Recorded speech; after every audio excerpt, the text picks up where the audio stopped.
Praise the Lord. Sa mga kapatid, para sa ating morning revival preview ngayon, ang schedule natin ay week 25, day 5. Amen. So mag-umpisa na tayo. Philippians 4, 8-9. Finally, brothers, what things are true? What things are dignified? What things are righteous? What things are pure? What things are lovely? What things are well spoken of? If there is any virtue, and if any praise, take account of these things, the things which you have also learned and received and heard and seen in me. Practice these things, and the God of peace will be with you. Amen. Ito mga verse na ito ay sinulat ni Paul. At isang gabay ito para sa atin. Dito meron siyang binanggit na 6 na bagay. True. What things are true? Okay, true. What things are dignified? What things are righteous? What things are pure? What things are lovely? What things are well spoken of? Okay, so bandang huli sabi niya, take account of these things. Itong 6 na ito, take account, ibig sabihin ay isipin ninyo. Pero siyempre, bago mo maisip, i-memorize mo na lang itong 6 na to. At huwag mo siyang kalimutan para palagi mo siyang maisip. Ganyan si Apostol Pablo. Sa naalala ko, may isang mensahe. I think si Brother Nee, na binanggit niya itong 6 na ito. Noong ang kanyang paksa ay tungkol sa kaisipan ng tao. Sabi niya, yung kaisipan kasi ng tao, hindi magandang blanco siya, yung nakatunganga na walang iniisip. Kapag gano'n, sabi niya, bukas ito sa pag-atake ni Satanas. At ang pinakamainam, isa sa pinakamagandang bagay, gamitin natin ang ating kaisipan.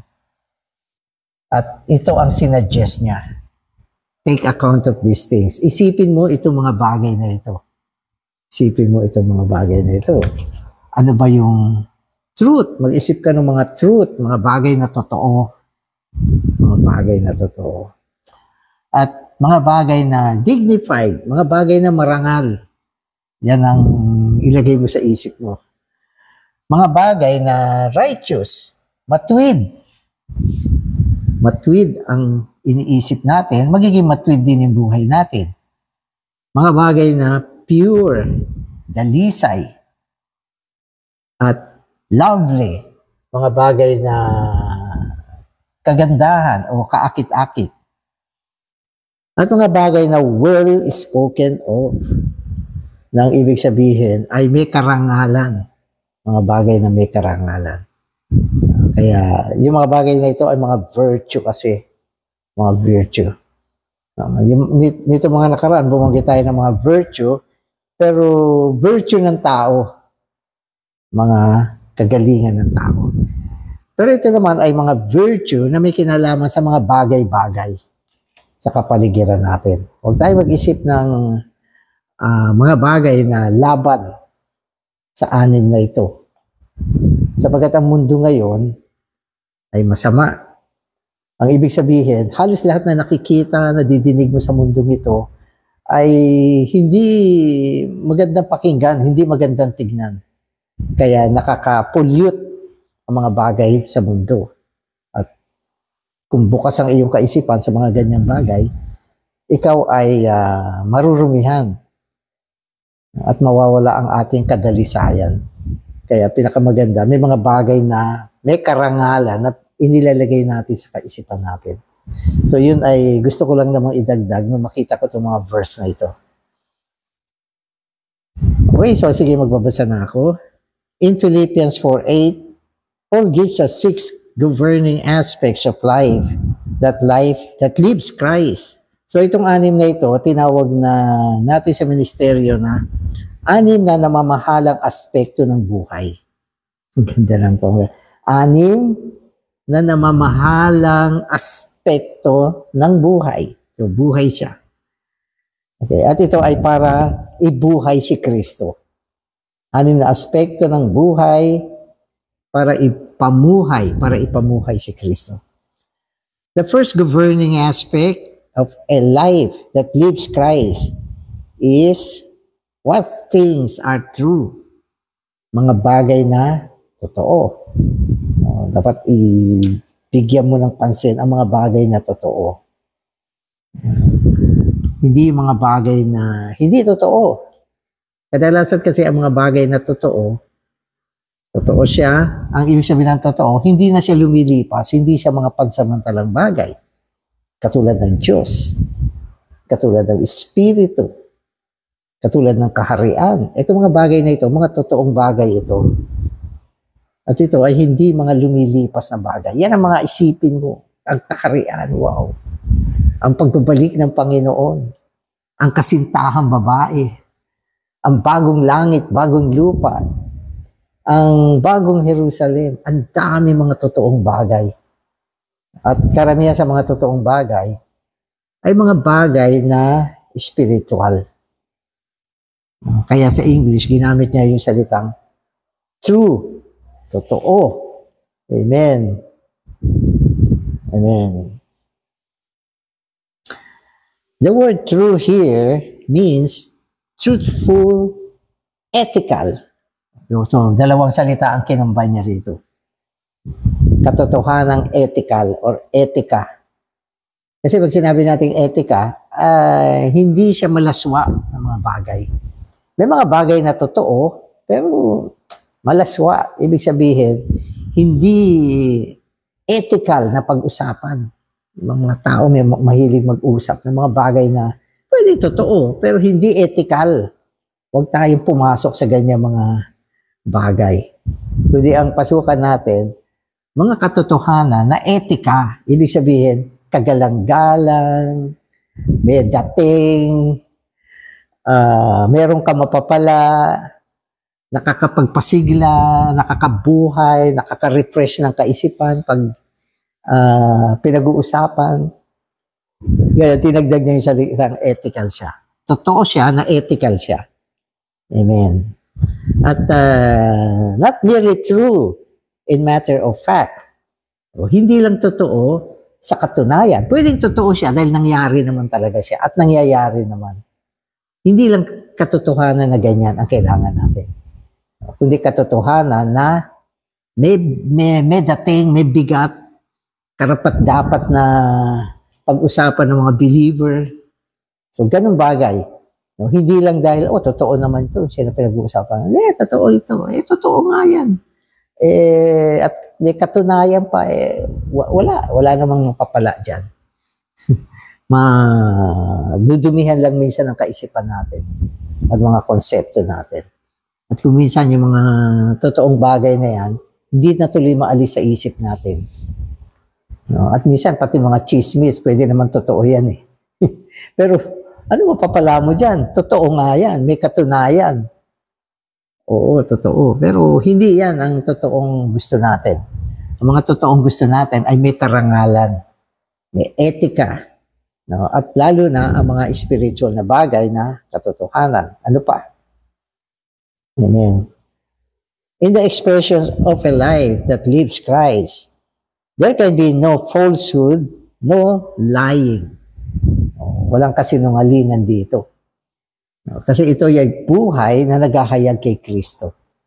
Isipin mo na lang, isang buhay na naghahayag kay Kristo. Kaya, totoo yan. Yan ay isang katotohanan. Everything we do or say must be truthful. A life that is the expression of Christ is a truthful one. So, sa madaling salita, ang mga katotohanan na gusto natin ay may kinalaman sa buhay na naghahayag kay Kristo. The second aspect is what things are dignified.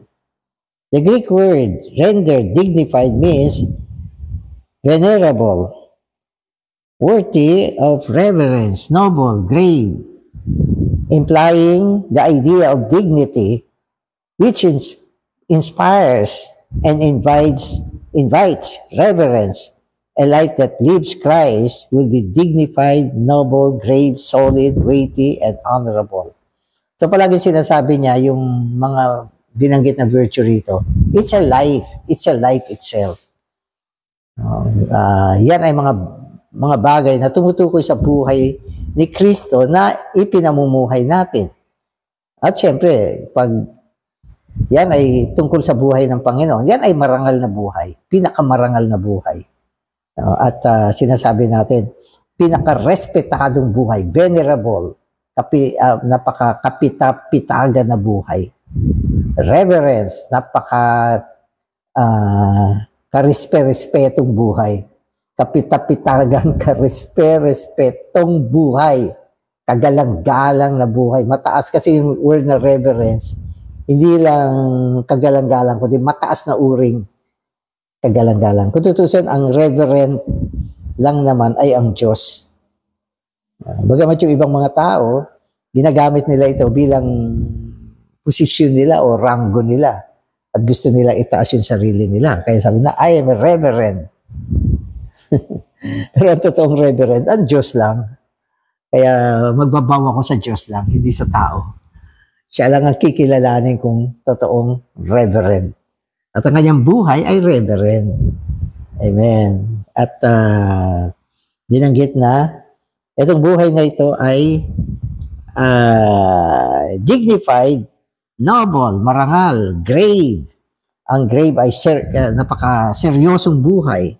Solid, matatag, weighty, merong bigat na buhay. Hindi siya loose. Amen. So today's reading na ako, we should not think that only older people should be weighty. Even a young brother in junior high school should have dignity, for he has God within him. To have dignity is not to act important. It is to live God. We are a vessel containing Christ. If we live Him, we will have true dignity. Dignidad ka ba? Hindi naman ito kung gaano mo binabanggit yung sarili mo kadignidad mo. Hindi ito. Kundi ang buhay na ipinamumuhay natin na walang iba kundi si Kristo ay dignified life. Kaya wala naman din sa edad yan. Maging ang mga kabataan, kung binubuhay nila si Kristo, dignified sila. Hindi lang naman ito tumutukoy sa mga may edad. O huwag natin sabihin na kung senior ka na, dignified person ka na. Ang dignified person ay tumutukoy sa buhay na nasa loob natin. Kung namumuhay ka sa loob ng Panginoon, kagalang-galang mong tao. You are a man of dignity. Iba kasi ang meaning ng dignity sa sanlibutan eh. Diba? Ang dignity ay posisyon sa sanlibutan. Halimbawa, at accomplishment. I mean, position at accomplishment. At yung pagka-persona nila. Mga attainment. Ganon. So, yun ang dignity sa sanlibutan. Pero, sa buong mundo, ang totoong dignity ay ang buhay ng Diyos. Na kay Kristo, na naging Espiritu, dinala tungo sa atin, upang itong buhay na ito, maipamuhay natin. Yan yung dignity. Nabubuhay ka sa buhay ng Panginoon. Nako, dignity ka. Dignified life. Amen. In Philippians 4:8, Paul also speaks of what things are righteous. This refers to what right before God and men. Righteous, matuwid na buhay. At syempre, yan ay ang buhay ng Panginoon. Wala namang righteous na buhay. Kasi lahat ng buhay, maliban sa Diyos, ay fallen life. Fallen lahat. Hindi pwede maging righteous ang isang buhay na fallen. Maging tayo eh.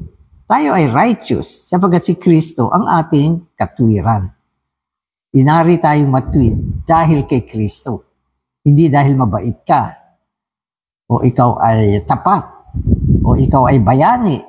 Hindi yan.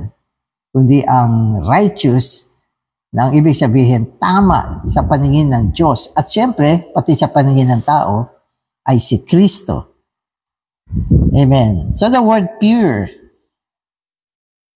In the expression, what things are pure means single in intention. So, dalisay talaga. Wala siyang ibang intention. Single. Isa lang ang gusto niya. Ibig sabihin, single, isa lang ang gusto niya. Hindi marami. At hindi siya nagkukunwari. Katulad natin, kailan ka ba maging single? Kung ikaw ay pure. Kaya sabi ng Biblia, blessed are the pure in heart, for they shall see God. Pure in heart. So, ang heart natin, minsan hindi pure. Maraming tao ngayon, hindi naman talaga pure ang kanilang heart. Nagbabalat kayo lang sila upang makatake advantage. Kala mo lang pure. Kala mo gusto ka nila. Kala mo believe sila sa'yo. Kala mo mahal ka nila. Kala mo naghahabol sila sa'yo. Pero meron silang ibang intention. Kaya marami na i-scam. Nagkakamali sila. Akala nila pwede nilang pagkatiwalaan ang isang tao. Dahil mukha siyang pure. Parang inosente. Parang hindi makakagawa ng kabulastugan. Diba? Pero wala. Parang walang pwedeng pagkatiwalaan. Minsan sinabi ni Brother Lee, none of us is trustworthy. Kasi yan yun nung panahon nagkaroon ng mga turmoil, may mga kapatid na nagrebelde maski sa kanya. Sabi isang kapatid, hindi ba yung brother na yan, purin-puri mo noon yan, na inano mo pa, binanggit mo pa sa isang message mo. Ba't ngayon against na against siya sa'yo? Sabi ni Brother Lee, none of us is trustworthy. Nang ibig sabihin, pwede ngayon, pagkatiwalaan mo isang tao, parang okay siya. Pero anytime, pwede siya magbago. Hindi siya trustworthy. Kasi, ang pure lang naman ay ang Diyos. Kaya ang totoong pure naman ay single. Talagang ang gusto niya ay ang Diyos lang. Ang ibig sabihin ng pure in heart, wala siyang intensyon, kundi ang Diyos lang. Ang Diyos lang ang hinahanap niya, ang Panginoong Yesus. Meron din ganyan. Halimbawa si Mary Magdalene. Namatay ang Panginoon, nilibing. Maga-maga pa lang, pumunta na siya doon sa libingan ng Panginoon. At ang gusto niya, ang Panginoon. At nung hindi niya makita ang Panginoon, dahil bumangon na mula sa mga patay, wala nang Panginoon doon. Umiyak pa siya. At sabi niya doon sa isang lalaki doon, akala niya hardinero. Sabi niya, bigay mo sa akin ang Panginoon ko. Maski bangkay, bigay mo. Ganon, ka-pure ang kanyang puso. Ang Panginoon lang ang gusto niya. Yan ang pure. Example ng pure. Dalisay, single, ang Panginoong Jesus lang ang gusto. Amen. So, ang kanyang intention ay single. Ang kanyang action, wala siyang mixture. Okay? Wala siyang pagbabalat kayo, pagkukunwari. At ito ay isang namamahalang aspekto ng buhay ni Kristo. Amen. Another aspect of such a life is what things are lovely. Pwede natin sabihin, ang lovely talaga ay ang Panginoon lang. Siya lang ang Diyos ng kagandahan. Ganun pa man, may mga aspekto na pwede nating iisipin, mga magagandang bagay na karapat-dapat din na ituring na may kagandahan. Halimbawa, ang Biblia. Ang Biblia ay may kagandahan. Magandang basahin. Ang mga spiritual books, magandang mga basahin yan. Ang mga activity natin, magandang atenan. Ang mga meeting ng church, lahat ng ito ay magandang bagay. Ang maglingkod, yan ay may kagandahan. So itong mga bagay na ito, pag kinonsider mo yung mga spiritual na bagay, ay lovely sila. Lovely. Katulad ng templo sa lumang tipan. Dinescribe yung kagandahan niya. Nung binanggit ang kagandahan, ang templo ng Diyos ay binanggit. That is lovely. At ang templo ng Diyos sa bagong tipan ay ang eklesiya. And that is lovely. Kaya, ano mga bagay na may kagandahan, isipin mo ito. Isipin mo. Huwag ka mag-isip ng pangit. Huwag ka mag-isip ng mga terribling bagay, mga kakilakilabot na bagay. Huwag mo isipin yan. Yan ay magbubukas ng daan para atakihin ka ni Satanas. Paling mong kaisipan mo sa mga kagandahang bagay. Mga bagay ng kagandahan. At nangunguna dito ay ang buhay ni Kristo na pinamumuhay natin. Kaya itong kagandahan ay isang aspekto ng buhay. Amen. Tapos sinama niya yung mga ilang words dito. Okay. Sabi niya, what things are lovely? The word lovely means lovable, agreeable, endearing.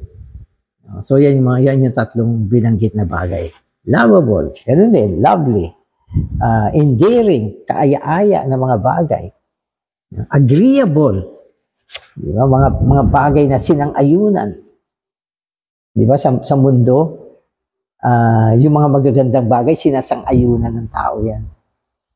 Hindi yan nire-reject. Kaya, yun ang isipin mo palagi. At ang ating Diyos ay Diyos ng kagandahan. Amen. At ang buhay ay kagandahan. Amen. Paul goes on to mention what things are well spoken of. Oh, well spoken of. This means what things are of good repute. Mga bagay na may magandang reputation. Attractive. Di ba? Kaakit-akit. Winning. Ibig sabihin, hindi talunan ng mga bagay. Gracious. Okay? May kahayagan ng grace ng Panginoon. At sounding well. At maganda maganda siya pakinggan. Sounding well. So lahat ng mga bagay na ito ay well spoken of. Well spoken of. Katulad ng Panginoon, pinag-uusapan siya. Nandito siya sa mundo. At pinag-uusapan na ang kanyang kagalingan at maging ang kanyang mga disipulo, pinag-uusapan siya. At ilang mga kapatid o mga believer na naging maayos ang buhay sa Panginoon, naglingkod, naging tapat, hindi tinalikuran ng Panginoon, nagmahal sa Panginoon. Pinag-uusapan din yan. So, yung mga bagay na yan ay worthy na i-consider natin o isipin natin. If we live Christ, we will surely have a life that is an expression of all these aspects. All these aspects. So, ibig sabihin, kapag binubuhay mo ang Panginoon, meron kang kahayagan na lahat ng mga bagay na ito. Kasi buhay siya eh. Hindi lang siya iniisip. Una-una sinasabi ko, isipin natin ito upang ang ating kaisipan ay hindi mapulyot. Mga bagay na worth na isipin natin. Pero mas mainam pa rin, ihayag natin ang mga bagay na ito sa pamamagitan ng paghahayag sa buhay ng Panginoon. In our living, there will be no falsehood, looseness, lightness. Instead, our living will be dignified, pure, right, lovely, and well spoken of the many, many Christian virtues. Paul selected these 6 as a governing aspect. Amen. So kapag binuhay mo si Kristo, lahat itong 6 na ito, makikita sa iyo. Lahat itong 6 na ito. Katulad ng pagiging marangal, dalisay, wasto, may kagandahan, at pinag-uusapan ang mga kabutihan. Yan, ikaw ang magiging ganyan. Kasi binubuhay mo yung buhay ni Kristo na siyang realidad ng mga bagay na ito. All human virtues were created by God. Our human virtues are a vessel made to contain the divine virtues, such as globe is made in the image of a hen to contain the hen. Ang Diyos natin ang nag-imbento ng mga kagalingan. Maski pag-ibig, sa Kanya galing yan. Kaamuan. At yung sinasabi natin na kahinahunan, lahat ito ay nilikha ng Diyos nang nilikha niya ang tao. Nilikha niya ang tao ayon sa Kanyang wangis, ayon sa Kanyang anyo. Na kung ano ang Diyos, halos katulad din siya ng tao. Ang Diyos ay pag-ibig, ang tao na nilikha niya. Meron ding ganyang katangian na pag-ibig, katwiran na sa tao rin, kabanalan, at ang liwanag na sa tao, maliwanag ang kanyang kaisipan. Lahat ng ito ay mga sisidlan na nilikha ng Diyos sa tao. Ang kanyang mga kagalingan ay may tuturing na mga sisidlan upang gamitin ng tao ang mga sisidlan na ito para isilid ang Diyos tungo sa kanyang mga kagalingan. Upang sa ganon, ang kanyang maihayag, hindi ang pantaong kagalingan. Halimbawa, ang kanyang pagiging makatwiran siya. Lahat ng ginagawa niya ay tama. Honest siyang tao. Pero, kung ang ibinubuhay mo ay ang pantaong buhay, ano lang siya? Container lang ang meron ka, walang laman. Pasyo. Yan ay walang kabuluhan. Pero kung inilagay mo ang Diyos bilang katwiran mo, sa sisidlan mong katwiran, ang katwiran na maihahayag mo ay si Kristo mismo. At ito ay katanggap-tanggap sa Diyos. At ito ay mataas na uring katwiran. Kaya lahat ng mga katangian natin, ikaw ba ay maamo? Yan ay katangian. Honest ka ba? Katangian yan. Magalang ka. Mapagkumbaba ka. Matyaga kang tao. So lahat ng ito ay mga sisidlan para isilid mo ang Diyos sa loob mo. Meron ka bang pag-ibig? Ikaw na tao na umiibig. Yung pag-ibig mo, huwag mong gamitin. Kunin mo ang Diyos bilang pag-ibig sa loob ng iyong pag-ibig. At sa ganun, ang maihahayag mo ay hindi ang pantaong pag-ibig, ang Diyos bilang pag-ibig. So lahat ng aspekto ng ating kagalingan, ano man yan, napakadami niyan. Lahat yan ay mga sisidlang nilikha ng Diyos para sa Diyos. Para sa Diyos. At kapag lumalakad ka sa Espiritu, binubuhay mo si Kristo, mapupuno lahat ng container mo ng Panginoon. Aabot siya. Up to the brim. Kaya ang taas ng expression mo. Kaya kailangan lagi natin maalala na tayo ay mga sisidlan ng Diyos. Amen. Nakatulad ng guantes na nilikha ayon sa wangis ng kamay. Kapag walang kamay yung guantes, walang silbi yung guantes. Ano yan? Para saan yan? 5 daliri. Diba? May isang sisidlan. Wala namang kamay doon sa loob. Paano gagalaw yan? Paano mabubuhay yan? Paano magkakaroon yan ng realidad? Kailangan ipasok yung kamay sa kanya.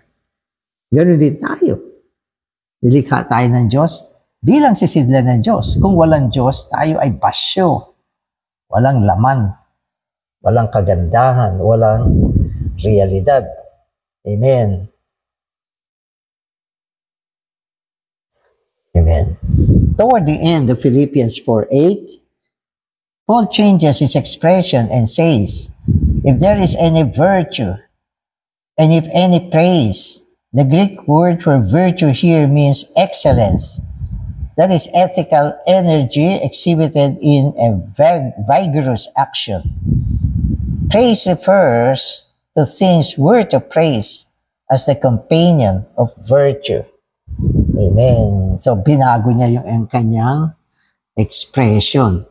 No? At binanggit niya ang virtue bilang isang salitang excellent. Okay. At ito ay isang ethical na enerhiya na dapat ipakita, i-exhibit. Kaya, wag natin siya itago. Ito ay isang vigorous action na ginagawa ng isang believer. Pinakikita niya kung gaano kagaling ang Diyos na kanyang tinanggap sa pamamagitan ng kanyang mga kagalingan na binigay ng Diyos. Hindi niya ito ginagamit, kundi ginagawa niya itong mga sisidlan para maihayag niya ang Diyos. Kaya yan yung kapuri-puri. Is there any praise? Yes. Meron.